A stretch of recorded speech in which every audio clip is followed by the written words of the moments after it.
kini atong latest weather update Thursday, April 7, 2022. Padayon natong gimonitor ang low pressure area na ana sa 130 kilometers silangan sa hinatuan Surigao del Sur. Nakasubay or embedded kini sa intertropical convergence zone na nakaapekto sa may Visayas kasama ang lalawigan sa Mindanao. Samtang natay bagyo na gimonitor sa gawas ng atong Philippine Area of Responsibility or Tropical Depression na igilayon na 2,435 kilometers sa may silangan ng Mindanao. Padayon ta mag-monitor sa latest update ng bagyo or tropical depression na posible kining makasulod sa atong PER.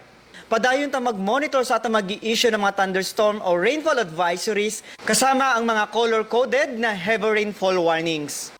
Para sa atong mga dugang detalye, bisitaha to mga official social media accounts. Kini si Jomar Eclarino gikan diri sa DOST Pag-asa Mactan. Maayong adlaw ug keep safe everyone.